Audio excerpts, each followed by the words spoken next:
നമസ്കാരം എല്ലാ പ്രിയപ്പെട്ട ഉദ്യോഗാർത്ഥി സുഹൃത്തുക്കൾക്കും PSC ഇൻഫ്ലുവൻസറിൻ്റെ ചലഞ്ചിൻ്റെ രണ്ടാമത്തെ ദിവസത്തേക്ക് സ്വാഗതം. നമ്മൾ കഴിഞ്ഞ ക്ലാസ്സിൽ പറഞ്ഞത് ഡേ 1 ക്ലാസ് ആണ്. ഡേ 1 ക്ലാസ്സിലെ പരീക്ഷ എഴുതി, ക്ലാസ് കണ്ട് പരീക്ഷ എഴുതി, നോട്ട്സും വായിച്ചു എന്ന് വിശ്വസിക്കുന്നു. അതിനുശേഷം മാത്രമാണ് നമ്മൾ രണ്ടാമത്തെ ഡേയിലേക്ക് വരുന്നത്. രണ്ടാമത്തെ ദിവസം 3 ടോപ്പിക്കാണ് നമ്മൾ ഡിസ്കസ് ചെയ്യുന്നത്. ഞാൻ ഇന്നലെ റിവിഷൻ ചെയ്തിരുന്നു. സ്റ്റഡി ടൈം ടേബിൾ വളരെ വ്യക്തമായി പറഞ്ഞിരുന്നു. ഒരു കറണ്ട് അഫയേഴ്സ് എല്ലാ ക്ലാസ്സിലും ഒരു കറണ്ട് അഫയേഴ്സ് സെക്ഷൻ കാണും ഉറപ്പായിട്ടും. ദെൻ കേരള ചരിത്രമാണെങ്കിൽ കേരള ചരിത്രം, നാച്ചുറൽ സയൻസ് ആണെങ്കിൽ നാച്ചുറൽ സയൻസ്, അടുത്ത ദിവസം കേരള ഭൂമിശാസ്ത്രമാണെങ്കിൽ ഫിസിക്കൽ സയൻസ്. ഇങ്ങനെ റാൻഡമായി 20 ദിവസം കൊണ്ട് 60-ൽ കൂടുതൽ വർക്കൗട്ടാണ് നമ്മൾ കണ്ടക്ട് ചെയ്യുന്നത്. അപ്പോൾ എല്ലാവർക്കും വിജയാശംസകൾ നേരുന്നു. ഇനിയും ഈ പറയുന്ന PSC ഇൻഫ്ലുവൻസർ ടെലഗ്രാം കൂട്ടായ്മയിൽ ജോയിൻ ചെയ്യാതെ ഇരിക്കുന്ന പ്രിയപ്പെട്ട ഉദ്യോഗാർത്ഥികൾക്ക് വേണ്ടി പറയുകയാണ്. അവിടെയാണ് നമ്മൾ പരീക്ഷ കണ്ടക്ട് ചെയ്യുന്നത്. അപ്പോൾ 2024, 23, 22 പ്രധാനപ്പെട്ട രക്ഷാദൗത്യങ്ങൾ അല്ലെങ്കിൽ ഓപ്പറേഷനുകളാണ് നമ്മൾ ഇന്നത്തെ ക്ലാസ്സിൽ ഡിസ്കസ് ചെയ്യാൻ വേണ്ടി പോകുന്നത്. അപ്പോൾ ക്ലാസ്സിന്റെ ആദ്യ അവസാനം കൃത്യമായി കാണുക. അതിനുശേഷം നിങ്ങൾ ചെയ്യേണ്ടത് ഇതിന്റെ പരീക്ഷ ടെലഗ്രാം ഗ്രൂപ്പിൽ PSC ഇൻഫ്ലുവൻസർ എന്ന ടെലഗ്രാം കൂട്ടായ്മയിൽ അപ്ലോഡ് ചെയ്യുന്നുണ്ട്. അതുകൂടി അറ്റൻഡ് ചെയ്യുക. നമ്മൾ പറഞ്ഞല്ലോ, നമ്മൾ എല്ലാ തരവും ചെയ്യുന്നത്, എല്ലാ കാര്യവും ചെയ്യുന്നത് ആദ്യം വീഡിയോ ക്ലാസ് കാണുന്നു, അല്ലെങ്കിൽ ഒരു ഓഫ്ലൈൻ ക്ലാസ്സിലോ ഓൺലൈൻ ക്ലാസ്സിലോ ഇരിക്കുന്ന സമയത്ത് ആ ക്ലാസ് കാണുന്നു, ക്ലാസിന്റെ നോട്ട്സ് വായിക്കുന്നു. മൂന്നാമത്തെ ടാസ്ക് എന്ന് പറഞ്ഞാൽ എന്താണ്? ആ ക്ലാസ്സിന് ആനുപാതികമായ ഒരു പരീക്ഷ കൂടി അറ്റൻഡ് ചെയ്യുമ്പോഴാണ് നമ്മൾ കൃത്യമായ ഒരു ഫിനിഷിംഗ് ആകുന്നത്. അപ്പൊ അത് തന്നെയാണ് നമ്മൾ ഇവിടെയും ഫോളോ ചെയ്യുന്നത്. ഒരു കാര്യം കൂടി നിങ്ങളോട് ആവർത്തിക്കുന്നു, നമ്മൾ ഈ ക്ലാസ്സിൽ ഡിസ്കസ് ചെയ്യുന്ന ചോദ്യം മാത്രമല്ല ഈ പറയുന്ന എക്സാമിൽ കണ്ടക്ട് ചെയ്യുന്നത്. ഇന്നലെ തന്നെ കേരള ചരിത്രവും കേരള നവോത്ഥാനവുമായി ബന്ധപ്പെട്ട് പ്രധാനപ്പെട്ട ക്വസ്റ്റ്യനുകൾ നമ്മൾ ഡിസ്കസ് ചെയ്യുന്ന ഒരു സെഷൻ നമ്മൾ അപ്ലോഡ് ചെയ്തു, അല്ലെങ്കിൽ നിങ്ങളുടെ മുന്നിലേക്ക് എത്തി.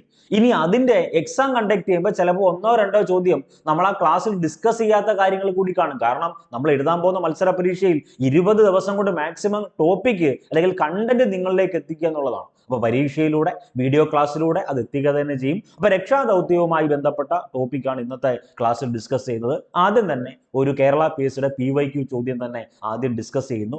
ആഭ്യന്തര കലാപം രൂക്ഷമായ സുഡാനിൽ കുടുങ്ങിയ ഇന്ത്യക്കാരെ ഒഴിപ്പിക്കാനുള്ള കേന്ദ്ര സർക്കാരിന്റെ പ്രത്യേക ദൗത്യം ഏത് എന്നാണ് ചോദ്യം.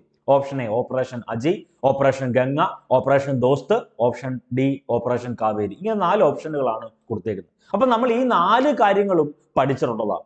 ഇതെല്ലാം ഈ പറയുന്ന 4ഉം കേന്ദ്ര സർക്കാരിന്റെ പ്രത്യേക ദൗത്യമാണ്, അല്ലെങ്കിൽ ഏതെങ്കിലും രാജ്യത്ത് നടന്ന പ്രധാനപ്പെട്ട യുദ്ധത്തിന്റെ ഭാഗമായി നടന്ന പ്രത്യേക ദൗത്യമായിരിക്കാം, അല്ലെങ്കിൽ മറ്റെന്തും ആയിക്കോട്ടെ. അത് നമ്മൾ ഡീറ്റെയിൽ ആയിട്ട് ഡിസ്കസ് ചെയ്യണം. ആദ്യം ഇതിന്റെ ക്വസ്റ്റ്യൻ ആൻസർ ക്ലിയർ ചെയ്യണമല്ലോ. ആഭ്യന്തര കലാപ രൂക്ഷമായ സുഡാനിൽ കുടുങ്ങിയ ഇന്ത്യക്കാരെ ഒഴിപ്പിക്കാനുള്ള കേന്ദ്ര സർക്കാരിന്റെ പ്രത്യേക ദൗത്യത്തിന്റെ പേര് ഓപ്പറേഷൻ ഡി, ഓപ്പറേഷൻ കാവേരി എന്നാണ്. അപ്പൊ സുഡാൻ എന്നറിയപ്പെടുന്ന ചോദ്യം ചോദിക്കുന്ന സമയത്ത് നമ്മൾ അവിടെ ലോജിക്ക് ഓർത്തു വെക്കണം. ദക്ഷിണ സുഡാൻ എന്നും പറഞ്ഞൊരു രാജ്യമുണ്ട്, ശരിയല്ലേ? സൗത്ത് സുഡാൻ അല്ലെങ്കിൽ ദക്ഷിണ സുഡാൻ എന്നും പറഞ്ഞൊരു രാജ്യമുണ്ട്. UN-ന്റെ 193-ാമത്തെ അംഗരാജ്യം. ഇക്കഴിഞ്ഞ LDC പരീക്ഷയിൽ ചോദിച്ച ചോദ്യമാണ്. UN-ൽ ഏറ്റവും അവസാനമായി അംഗമായ സൗത്ത് സുഡാൻ എത്രാമത്തെ അംഗരാഷ്ട്രമാണ്?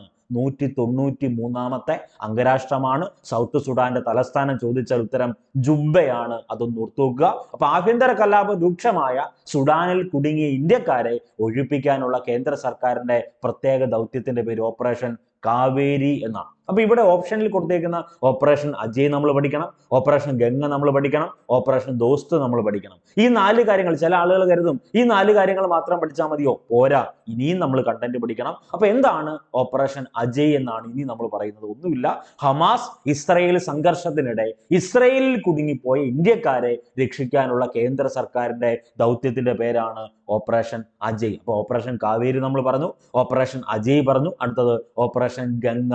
റഷ്യ ഉക്രൈൻ യുദ്ധത്തിൽ കുടുങ്ങിയ ഇന്ത്യക്കാരെ രക്ഷിക്കാനുള്ള കേന്ദ്ര സർക്കാരിന്റെ പദ്ധതിയുടെ പേരാണ് ഓപ്പറേഷൻ ഗംഗ. എല്ലാം കൂടെ തിരിയല്ലേ? ഓപ്പറേഷൻ അജയ് എന്താണെന്ന് നമ്മൾ പറഞ്ഞു, ഓപ്പറേഷൻ ഗംഗ നമ്മൾ പറഞ്ഞു, അടുത്തത് ഓപ്പറേഷൻ ദോസ്ത് ആണ്. ഓപ്പറേഷൻ ദോസ്ത് എന്ന് പറഞ്ഞാൽ തുർക്കിയിലെ ഭൂകമ്പ ബാധിത മേഖലയിൽ നിന്ന് ഇന്ത്യക്കാരെ ഒഴിപ്പിക്കാൻ അല്ലെങ്കിൽ ഇന്ത്യക്കാരെ സംരക്ഷിക്കാൻ വേണ്ടി ഇന്ത്യ നടത്തുന്ന രക്ഷാപ്രവർത്തനത്തിന്റെ പേര് ഓപ്പറേഷൻ ദോസ്ത് എന്നാണ്. അപ്പോൾ ഓപ്പറേഷൻ കാവേരി എന്തുവായിരുന്നു? ആഭ്യന്തര കലാപം രൂക്ഷമായ സുഡാനിൽ കുടുങ്ങി ഇന്ത്യക്കാരെ ഒഴിപ്പിക്കാനുള്ള കേന്ദ്ര സർക്കാരിന്റെ പ്രത്യേക ദൗത്യമാണ് ഓപ്പറേഷൻ കാവേരി. ഓപ്പറേഷൻ അജയ് എന്ന് പറഞ്ഞാൽ ഹമാസ് ഇസ്രയേൽ സംഘർഷത്തിനിടെ ഇസ്രയേലിൽ കുടുങ്ങിപ്പോയ ഇന്ത്യക്കാരെ രക്ഷിക്കാനുള്ള കേന്ദ്ര സർക്കാരിന്റെ പ്രത്യേക ദൗത്യമാണ് ഓപ്പറേഷൻ അജയ്. ഓപ്പറേഷൻ ഗംഗ എന്ന് പറഞ്ഞാൽ റഷ്യ ഉക്രൈൻ യുദ്ധത്തിൽ കുടുങ്ങിയ ഇന്ത്യക്കാരെ രക്ഷിക്കാൻ കേന്ദ്ര സർക്കാരിന്റെ പദ്ധതി ഓപ്പറേഷൻ ഗംഗ. ഓപ്പറേഷൻ ദോസ്ത് എന്ന് പറഞ്ഞാൽ തുർക്കിയിലെ ഭൂകമ്പ ബാധിത മേഖലയിൽ നിന്ന് ഇന്ത്യ നടത്തുന്ന രക്ഷാപ്രവർത്തനത്തിന്റെ പേരാണ് എന്ത്? ഓപ്പറേഷൻ ദോസ്ത്. ഇനി കോമ്പറ്റേറ്റീവ് എക്സാമിനേഷന് ചോദിക്കാൻ കൊള്ളാവുന്ന പ്രധാനപ്പെട്ട കണ്ടന്റ് നമ്മൾ ആഡ് ചെയ്യുകയാണ്. ഒന്ന്, ഓപ്പറേഷൻ ഇന്ദ്രാവതി എന്ന് പറഞ്ഞൊരു ചോദ്യമുണ്ട്, അല്ലെങ്കിൽ അങ്ങനെ ഒരു പദ്ധതിയുണ്ട്. ഓപ്പറേഷൻ ഇന്ദ്രാവതി എന്ന് പറഞ്ഞാൽ ആഭ്യന്തര കലാപം നടക്കുന്ന ഹെയ്ത്തിയിൽ നിന്ന് ഇന്ത്യക്കാരെ ഒഴിപ്പിക്കാനുള്ള കേന്ദ്ര സർക്കാരിന്റെ പദ്ധതിയുടെ പേരാണ് ഓപ്പറേഷൻ ഇന്ദ്രാവതി. വളരെ പ്രധാനപ്പെട്ടതാണ്. ഓപ്പറേഷൻ ഇന്ദ്രാവതി എന്ന് പറഞ്ഞാൽ എന്താ?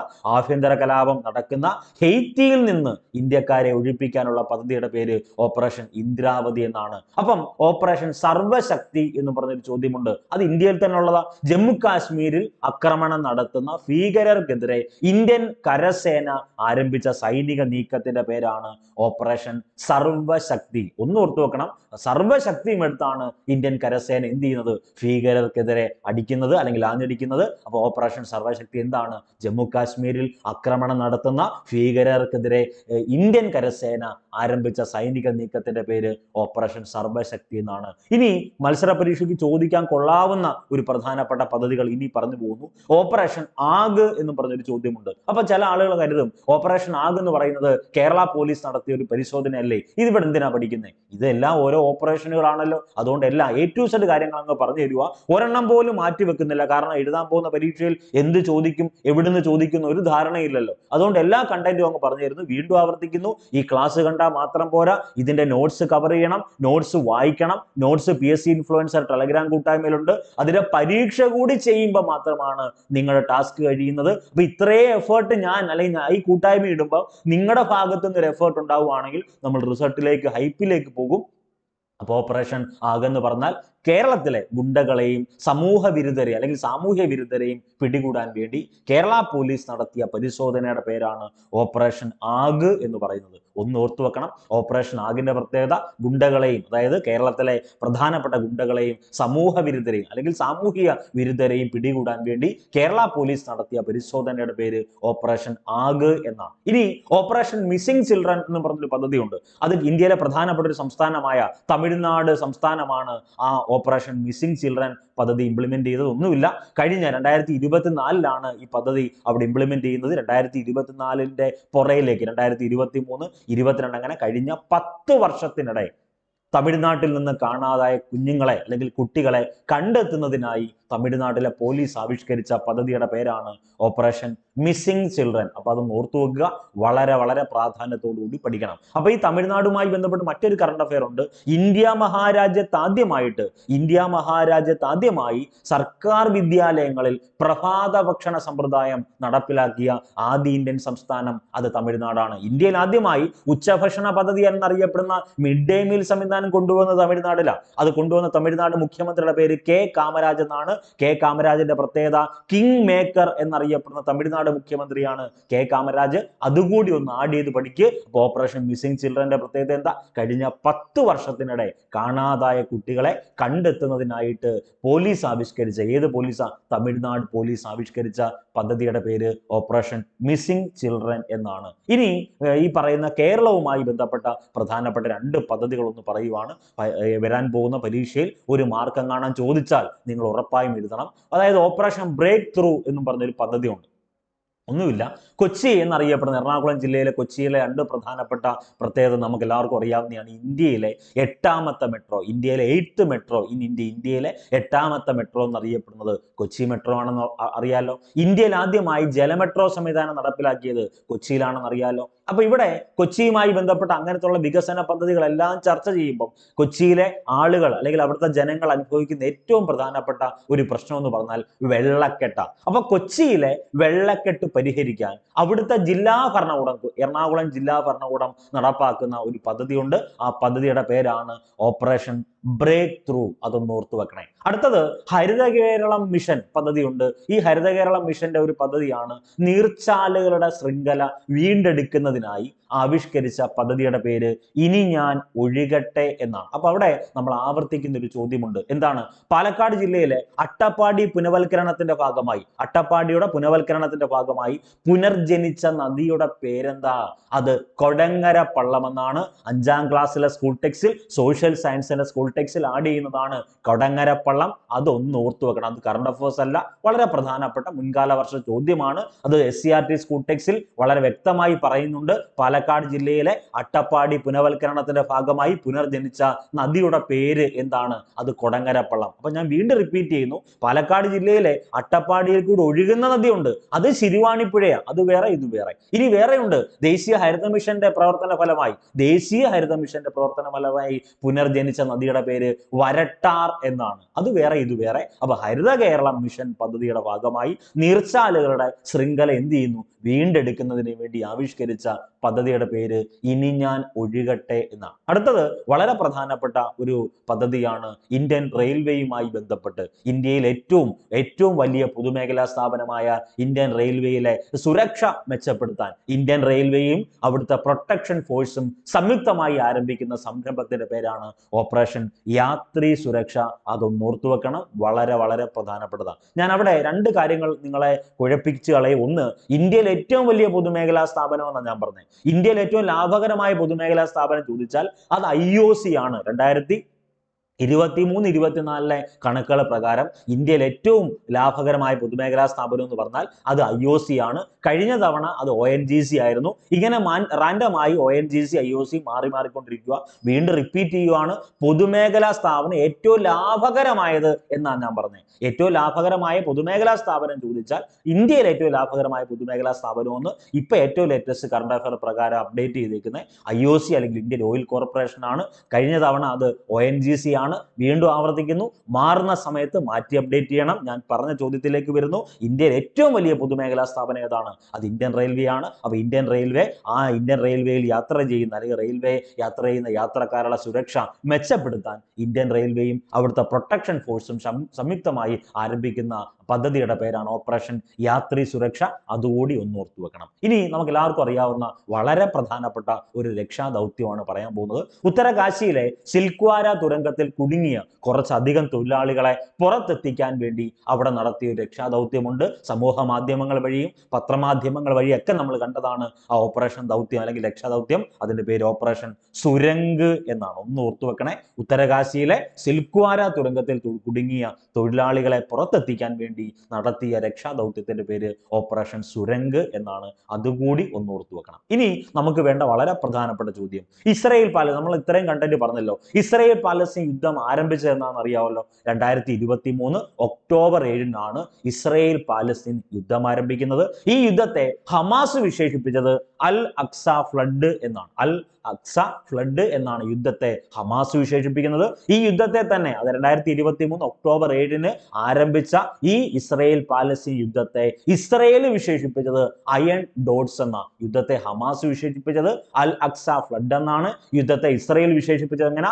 അയൺ ഡോട്ട്സ് എന്നാണ്. അടുത്തത്, ഈ പറയുന്ന യുദ്ധത്തെ, ഇസ്രായേൽ പാലസ്തീൻ യുദ്ധത്തെ പത്രക്കാര്, ഇന്ത്യ ഉൾപ്പെടെ ഇന്ത്യയിലെ അല്ലെങ്കിൽ ലോകരാജ്യങ്ങളിലെ മുഴുവൻ പത്രക്കാരും രാഷ്ട്രീയക്കാരും വിശേഷിപ്പിച്ചത് തേർഡ് ഇന്തിഫാദ എന്നാണ്. തേർഡ് ഇന്തിഫാദ വളരെ പ്രധാനപ്പെട്ടതാണ്. ഈ ഇന്തിഫാദയുമായി ബന്ധപ്പെട്ട് കേരളത്തിൽ ഒരു പ്രധാനപ്പെട്ട സർവകലാശാലയിൽ നടന്ന ചടങ്ങിന് അല്ലെങ്കിൽ ഈ പറഞ്ഞ വാർഷികത്തിന് ഇന്തിഫാദ എന്ന് പറഞ്ഞ പേരൊക്കെ ഇട്ട് വളരെ വിവാദമായിരുന്നു. അപ്പൊ തേർഡ് ഇന്തിഫാദ എന്ന് ഓർത്തു വെക്കണേ. അതായത് ഇസ്രായേൽ പാലസ്തീൻ യുദ്ധത്തെ 2023 ഒക്ടോബർ 7-ന് ആരംഭിച്ച ഇസ്രായേൽ പാലസ്തീൻ യുദ്ധത്തെ പത്രക്കാര്, അതായത് ഫോർത്ത് എസ്റ്റേറ്റ് എന്നറിയപ്പെടുന്ന പത്രമാധ്യമങ്ങളും രാഷ്ട്രീയക്കാരും വിശേഷിപ്പിച്ചത് തേർഡ് ഇന്തിഫാദ എന്ന. ഈ യുദ്ധത്തെ തന്നെ സൂക്കോട്ട് യുദ്ധം എന്നും അറിയപ്പെടുന്നു. പൂക്കോട്ടല്ല, പൂക്കോട്ട് യുദ്ധം എന്നറിയപ്പെടുന്നത് എന്തിനാ? അത് മലബാർ കലാപത്യ. ഇത് സുക്കോട്ട് യുദ്ധം, മറക്കല്ലേ, സുക്കോട്ട് യുദ്ധം എന്നറിയപ്പെടുന്നത് ഈ ഇസ്രായേൽ പാലസ്തീൻ യുദ്ധത്തെയാണ്. ഈ പറയുന്ന പാലസ്തീനിനെ സ്വതന്ത്ര രാഷ്ട്രമായി 2024 മെയ്യിൽ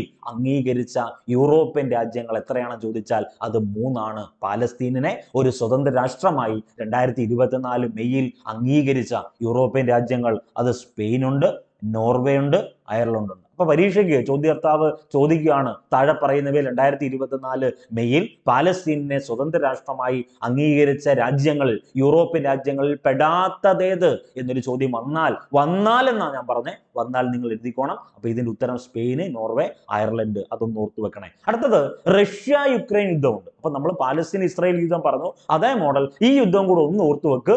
റഷ്യ യുക്രൈൻ യുദ്ധം ആരംഭിക്കുന്നത് 2022 ഫെബ്രുവരി 24 റഷ്യ യുക്രൈൻ യുദ്ധം ആരംഭിക്കുന്നത്. ഈ റഷ്യൻ വ്യോമാക്രമണത്തിൽ തകർക്കപ്പെട്ട ഉക്രൈന്റെ കൽക്കരി വൈദ്യുത നിലയത്തിന്റെ പേര് ട്രിപ്പിൾസ് വൈദ്യുത നിലയം എന്നാണ്. അപ്പം ട്രിപ്പിൾസ് വൈദ്യുത നിലയം ഏത് രാജ്യത്താണ് സ്ഥിതി ചെയ്യുന്നത്? ഉക്രൈനിലാണ് സ്ഥിതി ചെയ്യുന്നത്. ഇനി ഏതൊക്കെ രാജ്യങ്ങൾ തമ്മിലുള്ള ചർച്ചകളാണ് നോർമാൽഡി ഫോർമാറ്റ് എന്ന പേരിൽ അറിയപ്പെടുന്നത്?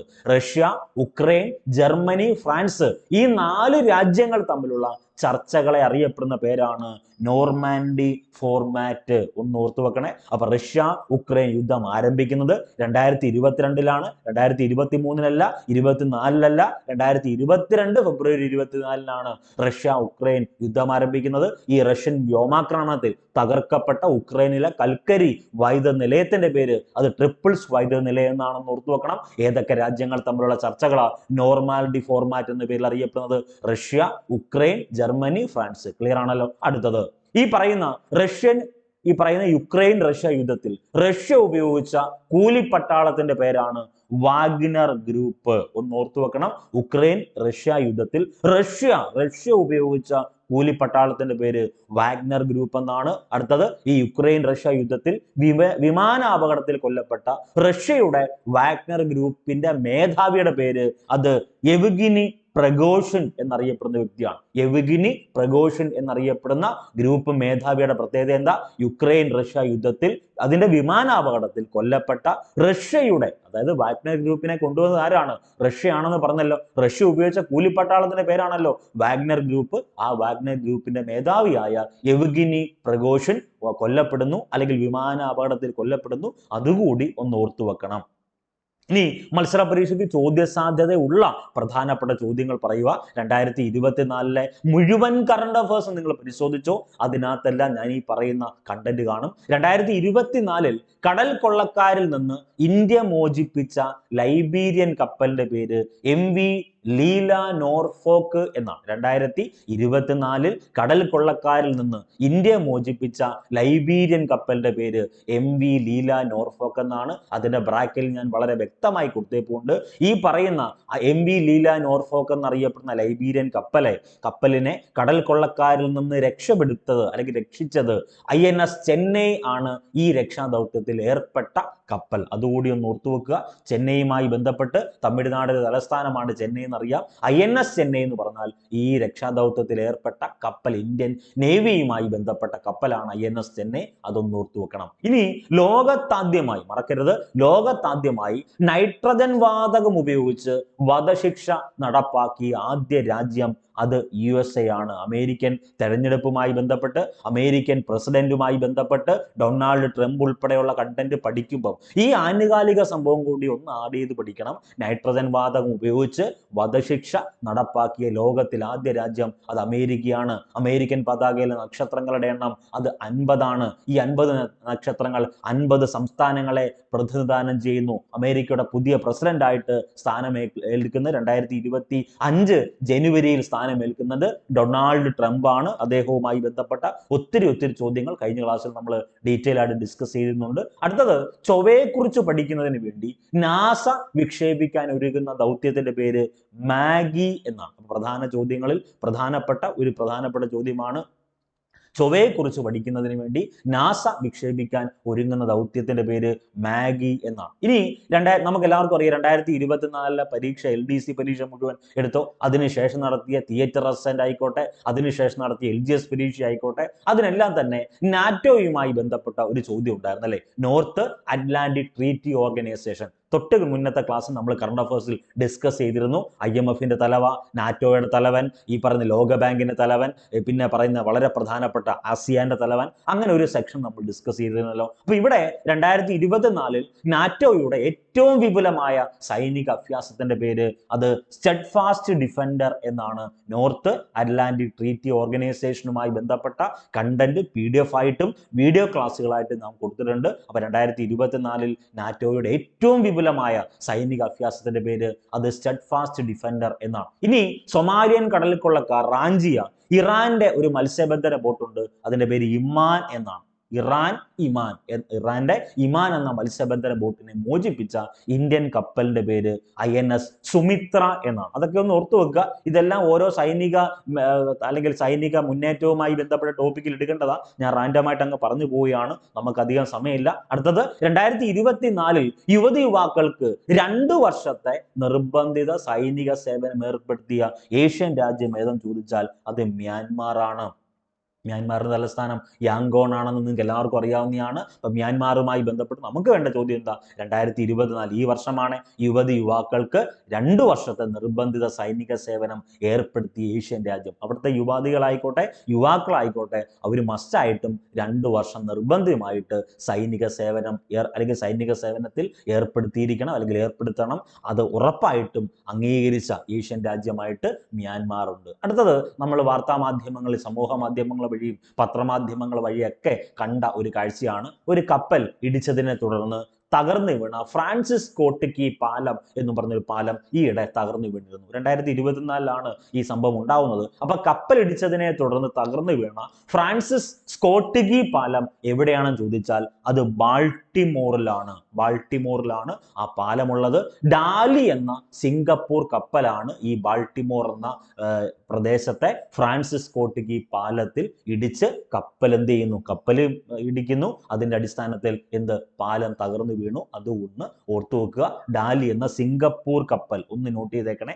ഡാലി എന്ന സിംഗപ്പൂർ കപ്പലാണെന്ന് ഓർത്തു വെക്കണം. അടുത്തത് 2024 ഏപ്രിലിൽ അണക്കെട്ട് തകർന്നുണ്ടായ പ്രളയം കാരണം അടിയന്തരാവസ്ഥ പ്രഖ്യാപിക്കപ്പെട്ട റഷ്യയിലെ പ്രദേശത്തിന്റെ പേര് ഓറൻബർഗ് എന്നാണ്. ഓറൻബർഗ്. ഈ ഓറൻബർഗില് ഈ പറയുന്ന നമ്മൾ പറഞ്ഞല്ലോ അണക്കെട്ട് തകർന്ന് എന്തുണ്ടാവുന്നു? അവിടെ പ്രളയം ഉണ്ടാവുന്നു. അപ്പൊ എവിടെയും പ്രളയം ഉണ്ടാവണമെങ്കിൽ നദി വേണം. യുറാൾ നദിയാണ് എന്ത് ചെയ്യുന്നത്? കരകവിഞ്ഞൊഴുകുന്നത്. അതിന്റെ അടിസ്ഥാനത്തിലാണ് അവിടെ പ്രളയം ഉണ്ടാവുന്നത്. 2024 ഏപ്രിലെ കറണ്ട് അഫയേഴ്സ് ആണ് ഈ പറയുന്നത്. അടുത്തത് ഇസ്രയേലിനെതിരെ ഇറാൻ നടത്തുന്ന ആക്രമണത്തിന് നൽകിയ പേര്, ഇസ്രയേൽ എന്നറിയപ്പെടുന്ന പ്രദേശം അല്ലെങ്കിൽ ആ ഒരു ഭാഗത്തിനെതിരെ ഇറാൻ നടത്തുന്ന ആക്രമണത്തിന് നൽകിയ പേരാണ് ഓപ്പറേഷൻ ട്രൂ പ്രോമിസ്. അതുകൂടി ഒന്ന് ഓർത്തു വെക്കണേ.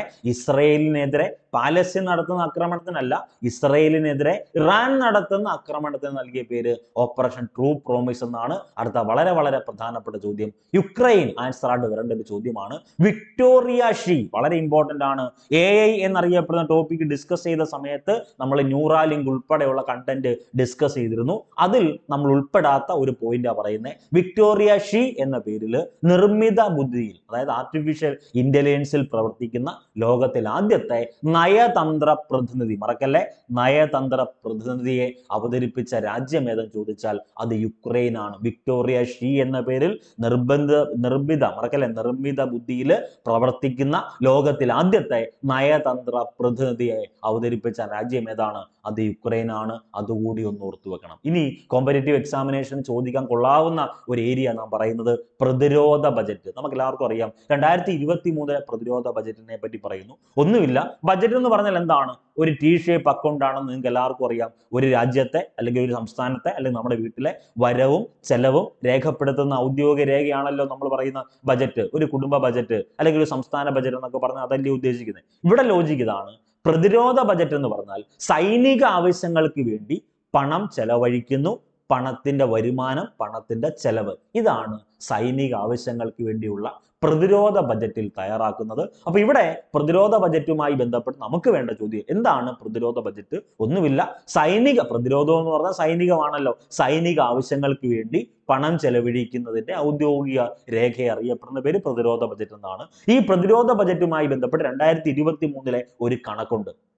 2023 പ്രതിരോധ ബജറ്റ് ലോകത്തിലെ മുഴുവൻ രാജ്യങ്ങളുടെയും പ്രതിരോധ ബജറ്റിന്റെ റിപ്പോർട്ട് തയ്യാറാക്കിയത് സ്റ്റോക്ക്ഹോം ഇന്റർനാഷണൽ പീസ് റിസർച്ച് ഇൻസ്റ്റിറ്റ്യൂട്ടാണ്. ഈ പറയുന്ന സ്റ്റോക്ക്ഹോം ഇന്റർനാഷണൽ പീസ് റിസർച്ച് ഇൻസ്റ്റിറ്റ്യൂട്ടിന്റെ 2023 പ്രതിരോധ ബജറ്റ് പ്രകാരം സൈനിക ആവശ്യങ്ങൾക്ക് വേണ്ടി ഏറ്റവും കൂടുതൽ പണം ചെലവഴിക്കുന്ന രാജ്യങ്ങളുടെ പട്ടികയിൽ 1-ാം സ്ഥാനം അത് അമേരിക്കയാണ്, 2-ാം സ്ഥാനം ചൈനയാണ്, 3-ാം സ്ഥാനം റഷ്യയാണ്, 4-ാം സ്ഥാനം നമ്മുടെ ഇന്ത്യയാണ്. 2023 6.9 ലക്ഷം കോടി രൂപയാണ് പ്രതിരോധ ബജറ്റിന് വേണ്ടി ഇന്ത്യ ചെലവഴിച്ചു എന്നാണ് ആര് പറയുന്നത്? Stockholm International Peace Research Institute പറയുന്നത്. അതുകൂടി ഒന്ന് ഓർത്തു വെക്കണം. സൈനിക ആവശ്യങ്ങൾക്ക് വേണ്ടി ഏറ്റവും കൂടുതൽ പണം ചെലവഴിക്കുന്ന രാജ്യം ഏതാണ്? അത് അമേരിക്ക, 2-ാം സ്ഥാനം ചൈന, 3-ാം സ്ഥാനം റഷ്യ, 4-ാം സ്ഥാനം ഇന്ത്യ. ഇന്ത്യ ചെലവഴിച്ച പണം ഉൾപ്പെടെ ആ റിപ്പോർട്ടിൽ പറയുന്നുണ്ട്. 2023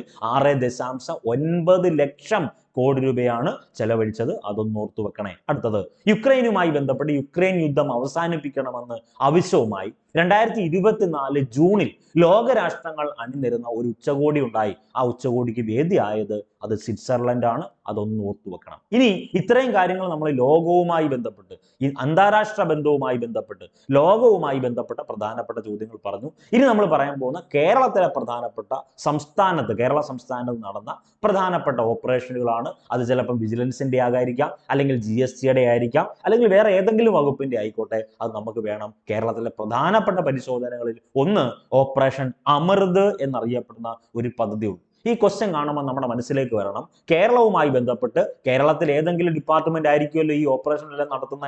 ആന്റിബയോട്ടിക്കുകളുടെ അമിത ഉപയോഗം തടയാൻ വേണ്ടി സർക്കാർ ഡ്രഗ്സ് കൺട്രോൾ വിഭാഗം നടത്തുന്ന പരിശോധനയുടെ പേരാണ് ഓപ്പറേഷൻ അമൃത്. കേരളത്തിലെ അങ്ങോളം ഇങ്ങോളമുള്ള ആന്റിബയോട്ടിക്കുകളുടെ അമിത ഉപയോഗം, അതിനുവേണ്ടി മെഡിക്കൽ സ്റ്റോറിൽ കയറിക്കോട്ടെ, അല്ലെങ്കിൽ ഹോസ്പിറ്റലിൽ കയറിക്കോട്ടെ, എന്തുമായിക്കോട്ടെ, തടയാൻ വേണ്ടി സർക്കാർ ഡ്രഗ്സ് കൺട്രോൾ വിഭാഗം നടത്തുന്ന പരിശോധനയുടെ പേര് ഓപ്പറേഷൻ അമൃത് എന്നാണ്. ഇനി ഓപ്പറേഷൻ സുതാര്യത എന്നറിയപ്പെടുന്ന ഒരു പദ്ധതി ഉണ്ട്. ഒന്നുമില്ല, ഈ ഡിസ്ട്രിക്ട് പോർട്ടൽ ഉണ്ടല്ലോ, ആ സംവിധാനം കേരളത്തിലെ മുഴുവൻ വില്ലേജ് ഓഫീസുകളിലും അല്ലെങ്കിൽ റവന്യൂ ഓഫീസുകളിലും പ്രവർത്തിക്കുന്നില്ല എന്ന പരാതിയുടെ അടിസ്ഥാനത്തിൽ കേരളത്തിലെ വില്ലേജ് ഓഫീസുകളിൽ വിജിലൻസ് നടത്തിയ പരിശോധനയുടെ പേരാണ് ഓപ്പറേഷൻ സുതാര്യത. ഓപ്പറേഷൻ അമൃത് പറഞ്ഞു, ഓപ്പറേഷൻ സുതാര്യത ഒന്നുമില്ല, എല്ലാ വില്ലേജ് ഓഫീസുകളിലും സുതാര്യമായിട്ടായിരിക്കണമല്ലോ കാര്യങ്ങളെല്ലാം നടക്കേണ്ടത്. അത് തന്നെ ഓർത്തുവെക്ക്. അപ്പം ഈ ഡിസ്ട്രിക്ട് പോർട്ടൽ വഴി സംവിധാനങ്ങളൊന്നും പ്രവർത്തിക്കുന്നില്ല, മുഴുവൻ മാനുവലായിട്ടാണ് കൊടുക്കുന്നത്,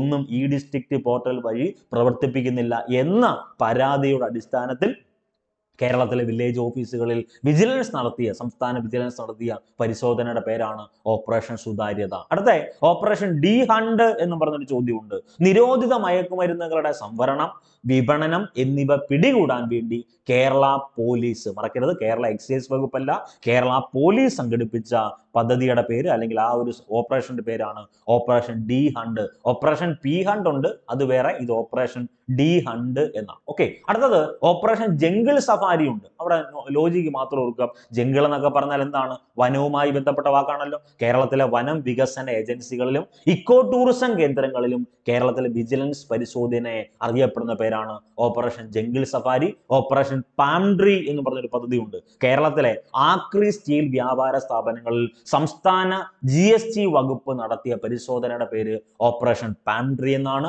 നേർവഴി എന്ന് പറഞ്ഞൊരു പദ്ധതി ഉണ്ട്. വിദ്യാർത്ഥികളുടെ ലഹരി ഉപയോഗം, കേരളത്തിലെ വിദ്യാർത്ഥികളുടെ ലഹരി ഉപയോഗം തടയുക എന്ന ലക്ഷ്യത്തോടു കൂടി സംസ്ഥാന എക്സൈസ് വകുപ്പ് നടപ്പാക്കിയ പദ്ധതിയുടെ പേര് നേർവഴി എന്നാണ്. അപ്പോൾ ഓപ്പറേഷൻ ജംഗിൾ സഫാരിയുടെ പ്രത്യേകത എന്താ? വനം വികസന ഏജൻസികളിലും ഇക്കോ ടൂറിസം കേന്ദ്രങ്ങളിലും വിജിലൻസ് നടത്തിയ പരിശോധനയുടെ പേര് ഓപ്പറേഷൻ ജംഗിൾ സഫാരി എന്നാണ്. ഓപ്പറേഷൻ പാംട്രിയുടെ പ്രത്യേകത, കേരളത്തിൽ ആക്രി സ്റ്റീൽ വ്യാപാര സ്ഥാപനങ്ങളിൽ GST വകുപ്പ് നടത്തിയ പരിശോധനയുടെ പേര് ഓപ്പറേഷൻ പാംട്രി എന്നാണ്. നേർവഴി എന്ന് പറഞ്ഞാൽ കേരളത്തിലെ വിദ്യാർത്ഥികളുടെ ലഹരി ഉപയോഗം തടയുക എന്ന ലക്ഷ്യത്തോടു കൂടി സംസ്ഥാന എക്സൈസ് വകുപ്പ് നടത്തിയ പരിശോധന അല്ലെങ്കിൽ പദ്ധതിയുടെ പേര് നേർവഴി എന്നാണ്. ഓക്കെ, ദെൻ ഓപ്പറേഷൻ ഓവർലോഡ് എന്ന് പറഞ്ഞൊരു ചോദ്യമുണ്ട്. ഈ ക്വസ്റ്റ്യനെ കാണുമ്പം ഇതിൽ ലോജിക് ആണെന്ന് മാത്രം ഓർക്കും. ഓപ്പറേഷൻ ഓവർലോഡ് എന്ന് പറഞ്ഞാൽ എന്താ? അമിത ഭാരം കയറ്റി വരുന്ന കേരളത്തിലെ വാഹനങ്ങളെല്ലാം, കേരളത്തിലായിക്കോട്ടെ മറ്റു സംസ്ഥാനങ്ങളിലെ വാഹനങ്ങളായിക്കോട്ടെ, അമിത ഭാരം കയറ്റി വരുന്ന വാഹനങ്ങളെ പിടികൂടാൻ വേണ്ടി സംസ്ഥാന വിജിലൻസ് ആരംഭിച്ച പരിശോധനയുടെ പേരാണ് ഓപ്പറേഷൻ ഓവർലോഡ്. ഒന്നുമില്ല, ഓവർലോഡ് വന്നാൽ സംസ്ഥാന വിജിലൻസ് എന്ത് ചെയ്യുന്നു?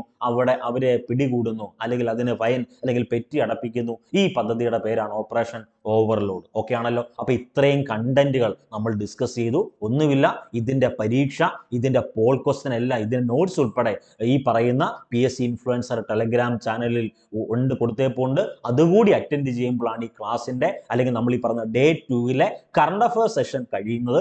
കറണ്ട് അഫയേഴ്സ് സെഷൻ മാത്രമല്ല ഇന്നുള്ളത്. ഇന്ന് എന്തുണ്ട്? ഫിസിക്കൽ സയൻസുമായി ബന്ധപ്പെട്ടൊരു വീഡിയോ ഉണ്ട്. ദെൻ കേരള ഭൂമിശാസ്ത്രവുമായി ബന്ധപ്പെട്ട മൊത്തം 3 വീഡിയോ വെച്ചാണ് കയറുന്നത്. അപ്പൊ 20 ദിവസമാകുമ്പോൾ തന്നെ ഏകദേശം 60-ൽ കൂടുതൽ വീഡിയോസ് വരും. അതിന്റെ റിവിഷൻ ഉൾപ്പെടെ, അതിന്റെ പരീക്ഷ ഉൾപ്പെടെ ചെയ്യുമ്പം നിങ്ങൾ സെറ്റായി മാറും. അതായത് സെറ്റാവെന്ന് പറഞ്ഞാൽ 2024-25 നിങ്ങൾ ഇടുന്ന 10th ലെവൽ പ്രിലിംസിൽ ആദ്യ റാങ്കിലെത്തും. 1ാം റാങ്ക് മേടിച്ച് തള്ളിക്കളയും, അല്ലെങ്കിൽ 1ാം റാങ്ക് മേടിച്ച് തൊഴിൽ വാർത്തയിലും തൊഴിൽ വീതിയിലും അങ്ങനെ പത്രമാധ്യമങ്ങളെല്ലാം V4 വിക്ടറി എന്ന് പറഞ്ഞൊരു പടം സഹിതം വരുമെന്ന ആ ഒരു ഉറപ്പല്ല ഞാൻ തരുന്നത്. പഠിച്ചു നേടുക. പ്രിലിംസ് പാസ് ഔട്ട് ആയാൽ മാത്രമാണ് മെയിൻസ് എന്നറിയപ്പെടുന്ന കടമ്പ നിങ്ങളുടെ മുന്നിലേക്കുള്ളത്. അപ്പൊ എല്ലാവർക്കും വിജയാശംസകൾ നേരുന്നു. വീണ്ടും ഞാൻ റിപ്പീറ്റ് ചെയ്യുന്നു, ടെലഗ്രാം കൂട്ടായ്മയിൽ 1 ലക്ഷം പോൾ വർക്കൗട്ട് കണ്ടക്ട് ചെയ്യുന്നുണ്ട്. അവിടെ തന്നെ ഏകദേശം 200+ PDF ഇപ്പൊ തന്നെ അപ്ലോഡ് ചെയ്ത് കഴിഞ്ഞു. ഇനി നമ്മൾ ഉദ്ദേശിക്കുന്ന ഈ ഒരു ഡിസംബർ അവസാനത്തിന് മുന്നേ തന്നെ ഒരു 500+ PDF നിങ്ങളുടെ കൈകളിലേക്ക് സൗജന്യമായിട്ട് എത്തിക്കുക എന്നുള്ളതാണ്. പിന്നെ ഡെയിലി കറണ്ട് അഫയേഴ്സിന്റെ വർക്കൗട്ട് ഉണ്ട്, ലൈവ് റെക്കോർഡ് ക്ലാസ് പ്രൊവൈഡ് ചെയ്യുന്നുണ്ട്. SCRT NCRT ഒരു ഉദ്യോഗാർത്ഥിക്ക് ആവശ്യമായിട്ടുള്ള മുഴുവൻ കാര്യങ്ങളും സൗജന്യമായി തന്നെ ഈ കൂട്ടായ്മ തരികയാണ്. അപ്പം കൂടെ ഉണ്ടാകുക. വരാൻ പോകുന്ന മുഴുവൻ പരീക്ഷകളിലും ഉന്നത റാങ്ക് നിങ്ങൾക്ക് ഉണ്ടാകട്ടെ എന്ന് ആത്മാർത്ഥമായി പ്രാർത്ഥിക്കുന്നു. നല്ലതുപോലെ പഠിക്കുക. വരാൻ പോകുന്ന പരീക്ഷയിൽ ആദ്യ റാങ്ക് എത്തട്ടെ എന്ന് ആത്മാർത്ഥമായി പ്രാർത്ഥിക്കുന്നു. നന്ദി, നമസ്കാരം.